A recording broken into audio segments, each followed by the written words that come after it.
Vizag tour complete করে ছুটে চললাম পূর্বঘাট পর্বতমালার বুক চিরে ভয়ঙ্কর সুন্দর গুহা আর আরকু ভ্যালির উদ্দেশ্যে। সাথে পাহাড়ের কোলে খাসির মাংস, মুরগি খাওয়ার ধুম, আবার কফি বাগানের কফি খেয়ে আবিরে রাঙায়িত হয়ে লোকনৃত্যে পা মেলালাম। ভাইজাগ ট্যুরে এসে প্রথম দুদিন আমরা ভাইজাগ ট্যুর করলাম, পুরোটাই করলাম আমরা কেদারনাথ ট্যুরস অ্যান্ড ট্রাভেলস আন্ডারে।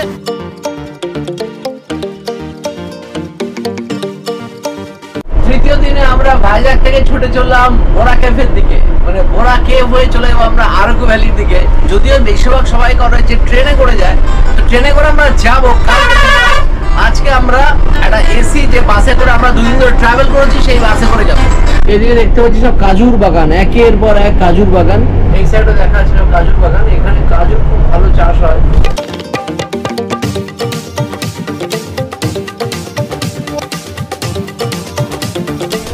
আসলাম पहाड़ी এলাকাতে, মানে পুরো পাহাড় पाहाड़ पाहाड़। अब हम लोग पहाड़ी एरिया में आ गया। Hill area. कितना चलेगा हिल एरिया तक? আরকু तक पूरा हिल ही चलेगा ना। वाह, অনেকে তো ট্রেন জার্নি করেছেন, এবার তার রোড জার্নি গুলো কিছুটা দেখে নিন।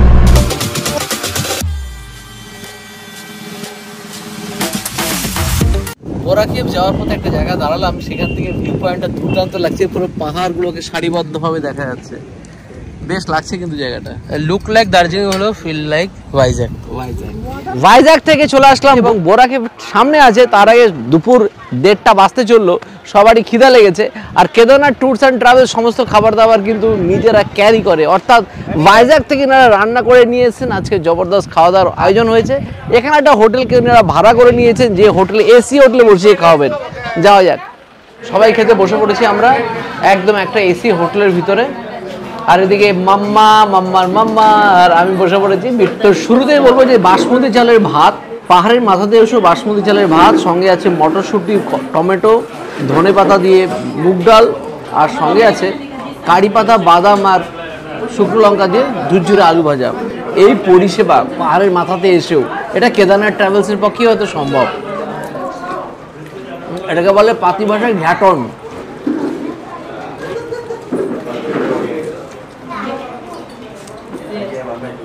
এবার চলে আসছে মটন, ভাইজাগের খাসি মাংস। এগুলো কিন্তু এনারা যেখানে যাবেন সেখানকারটা নেওয়ার চেষ্টা করেন।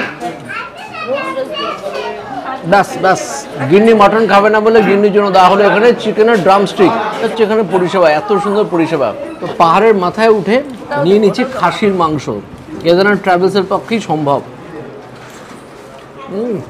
পুরো ঘরোয়া খাবার, আর যেহেতু জার্নি হচ্ছে সে কথাটা মাথায় রেখে একদম ঘরোয়াভাবে রান্না করা হয়েছে। একটু হালকা কম মশলা দিয়ে রান্না করা। সঙ্গে আছে আলু।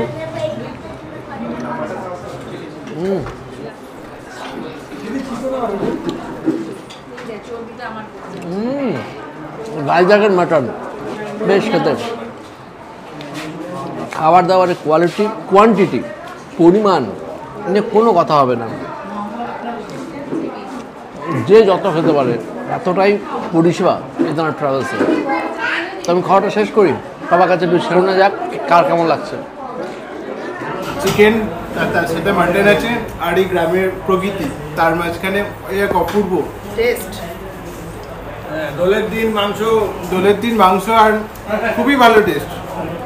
এদের রান্নাবান্না খুবই ভালো, মাটন নরম সফট, খুব ভালো হয়েছে খেতে। আর ঘুরতে কেমন লাগছে? খুবই ভালো। আজকে আমরা যাচ্ছি বোরা কেভ, যাবো আরাকু ভ্যালি। খুব ভালো ঘুরছি, খুব এনজয় করছি, খুব সুন্দর, দারুণ। জায়গায় মটন পাওয়াটাই বড় ব্যাপার। বোরা কেভ যাওয়ার পথে আমাদের মধ্যাহ্ন শুরু হয়ে গেছে। এটা তোমার উপরই পাওনা মনে হচ্ছে। এক্স্যাক্টলি, আপনার উপরই পাওনা হচ্ছে চিকেন দেখতে। কেদারনাথ ট্রাভেলস না হলে কেদারনাথ পরিবার বলাটাই বেটার। যেভাবে আমাদের দুদিন ধরে রেখেছে, আমরা ট্রাভেলস না, আমরা পরিবারের মধ্যে রয়েছি। এইভাবে আমাদেরকে ট্রিট করছে বা আমাদের দেখভাল করছে, ব্যক্তি থেকে শুরু করে রাত্রে ডিনার অবধি। এইভাবে আমাদের রাখা হয়েছে, মনে হচ্ছে না আমরা পুরো ট্রাভেল এজেন্সির সাথে রয়েছে। খাওয়া দাওয়া, থাকার ব্যবস্থা সবই কিন্তু আনলিমিটেড। আর সব কিছু আনলিমিটেড, যখন বলে তখন আপনার কাছে কিন্তু এটা হাজির করে দিচ্ছে। আর বিশেষ করে রান্না বান্না ফাটাফাটি। আর যেভাবে আমরা ঘুরছি, আমরা জানি অন্ধ্রপ্রদেশের বড় কীরকম প্রান্ত লেগে নিয়েছি। আমরা সেটা ফিল করতে পারি। কিন্তু দুপুরে খেতে বসে সেখানে কিন্তু এসি উঠে কাজ যাতায়াতে করছি এসির মধ্যে। ঠিক আছে, আমার পাশে বসে পড়েছে কেদারনাথ ট্রাভেলসের অন্যতম ওনার, ট্রাভেলস বলবো না, কেদারনাথ পরিবারের অন্যতম ওনার দাদা বসে পড়েছে আমার সাথে খেতে। আমাদেরকে এত রাজকীয়ভাবে খাইয়ে নিজে কিন্তু সাদামাটা খাওয়া যায়। তার কারণটা বলে দাও, কারণ শরীরটা একটু ডিস্টার্ব আছে, আপনি শরীরটা একটু ডিস্টার্ব শুধু ভাত আর ডাল সেদ্ধ নিয়ে বসে বসে দাদা। এখন অনেক জার্নি বাকি, সবে আছে থার্ড ডে, এখন অনেক কিছু চমক আছে, তাই তো? অনেক কিছু একদম।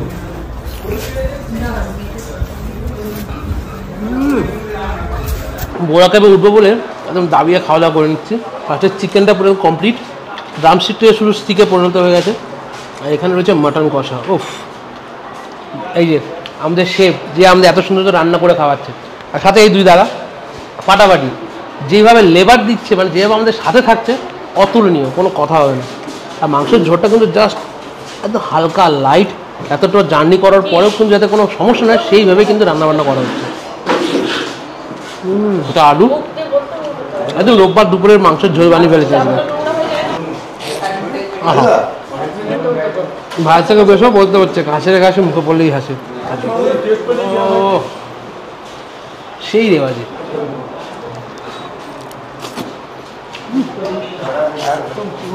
খাওয়া দাওয়া সেরে এখন আমরা বোরো ক্যাফের দিকে যাচ্ছি, সবাই মিলে যাচ্ছি। আর বেশ কিছুটা 15 মিনিটের মতো হালকা ট্রেকিংও করতে হবে, হালকা পাহাড়ে উঠে তারপরে ক্যাফে যাওয়া যায়। মামাও কি ট্রেক করছে আজকে? মামা আজকে ট্রেক করছে। মামা মামা ট্রেক হচ্ছে। এবার বোরা ক্যাফে ঢোকার পালা। এখানে টিকিট কিন্তু অ্যাডাল্টদের জন্য 80 টাকা করে, আর চিলড্রেন 5 বছরের উপরে হলে 60 টাকা করে। আর ডিজিটাল আর স্টিল ক্যামেরা হচ্ছে 100 টাকা, আর যদি ভিডিও ক্যামেরা হয় তাহলে হচ্ছে 100 টাকা। ভিতরে যাওয়া যাক, চলো। আর ভিতরটা দেখুন পুরো ফরেস্ট, আর ফরেস্টের মধ্যে দিয়ে পুরো ডাউন কখনো আপ, এরকম মোটামুটি 15 মিনিটের মধ্যে ট্রেকিং করতে হবে। 1807 সালে এই বোরো কেভটা কিন্তু পাওয়া যায় বা উদ্ধার হয়, কিন্তু এই কেভটার বয়স নাকি 150 মিলিয়ন বছর। এই আমরা চলে এসেছি একদম বোরা কেভের ভেতরে। সেই কেভ, এই মুহূর্তে আমরা বোরা কেভের ভেতরে ঢুকছি। একদম আমি জীবনের প্রথম এরকম দেখছি। এখানে অনেক গাইড পাওয়া যায়, সেই গাইড কিন্তু আপনাদের প্রতিটা জায়গা ঘুরিয়ে ঘুরিয়ে দেখা দেবে। এবার আমরা বোরা কেভের একদম গ্রাউন্ডে যাচ্ছি, মানে একদম ডেপথে। চরম গুফার মধ্যে দিয়ে যাবো আমরা। এ তো কেভ ক্লাইম্বিং হয়ে যাচ্ছে।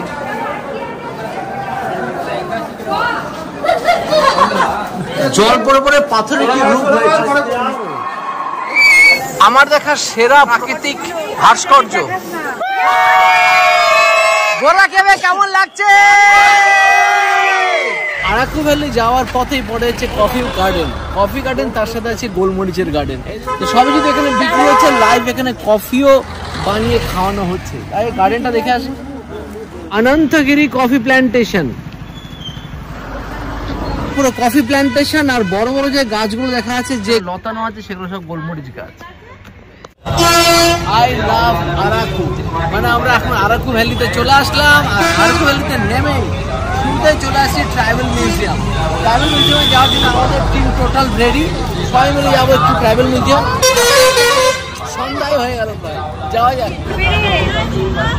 একটা বিগ সাইজের রুম, ওয়াশরুম আর রুম দিয়ে প্রায় 500 স্কোয়ার ফুট হবে। এত বড় রুম দিয়েছে, আর সেখানে কিং সাইজের বেডরুম থেকে মডার্ন অ্যামিনিটিস সহ দুর্দান্ত বাথরুম। মানে এরকম জায়গায় সত্যি থাকার মজাও আলাদা। আর সেখানে কেদারনাথ ট্রাভেলস আমাদের জন্য জবরদস্ত ব্যবস্থা করেছে। এখানে সবাই মিলে ক্রিকেট খেলা চলছে। এখন ব্যাট করছে সুরজিৎ শাহ। 4 মেরে দিয়েছে, 4।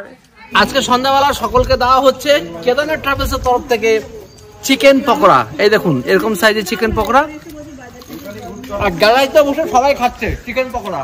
কেমন লাগছে?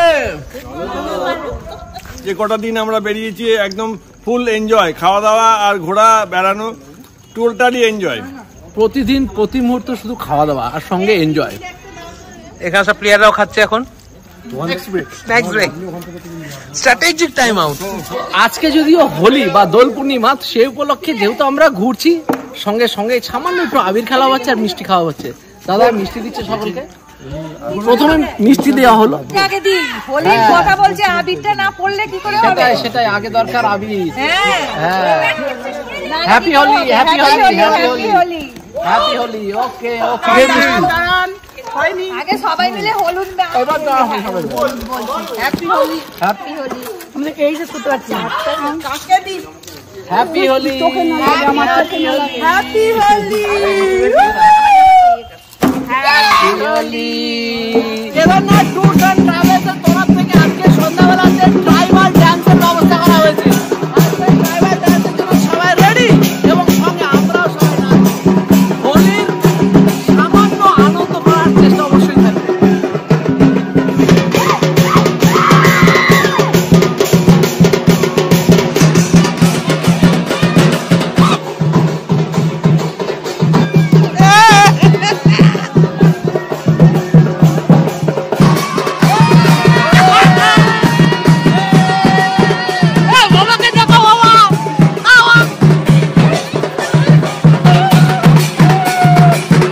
আজকে জবরদস্ত নাচানাচি আর রং খেলার পর শেষমেশ আমাদের ডিনারের টাইম হয়ে গেছে। আমাদের আজকে রান্নাতে আছে ভাত, ডাল, তার সাথে মাছ ভাজা, কাতলা মাছ ভাজা, আর তার সাথে আছে পোস্ত আর কপি পোস্ত, কপি আলু পোস্ত।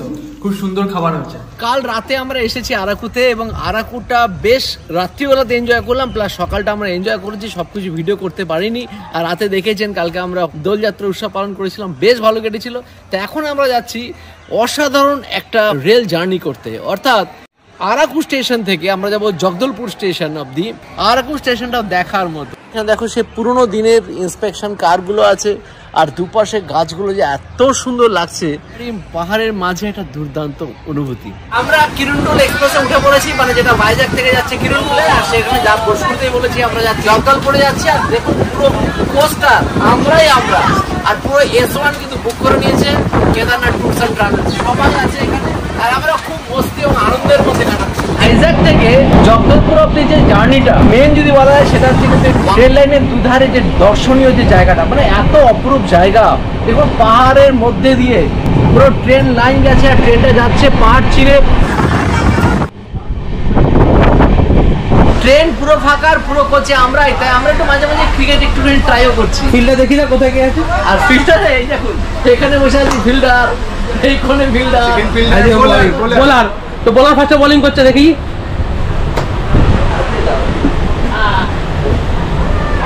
নোটা বাবু কেমন লাগছে? খুব ভালো।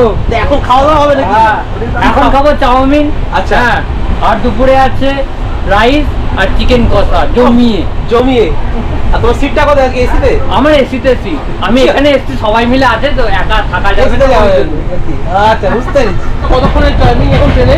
এটা আমাদের আধ ঘন্টা লেট আছে, তবে আশা করছি ট্রেন মেকআপ করে দেবে টাইম, আর আমরা ঠিক 4:30টার মধ্যে জগদলপুর স্টেশনে পৌঁছে যাবো। আমার পথে প্রত্যেককে দেওয়া হয়েছে ফ্রাইড রাইস, চিকেন কষা। প্রত্যেকে দেখুন এরকম কন্টেনারে করে দেওয়া হচ্ছে, এবং প্লাস্টিকের মধ্যে করে, যাতে প্রত্যেকের কোনো রকম সমস্যা না হয়। কারণ এইখানে না আছে আপনার গাড়িতে কোনো প্যান্ট্রি কার, না খাওয়া দাওয়ার কোনো ব্যবস্থা, তার ডাইরেক্ট কেদার ট্রাভেলস পুরোপুরি ব্যবস্থা করে দিয়েছে। প্রত্যেক পর্যটকের সব রকম খেয়াল নজর সবকিছু রাখছেন।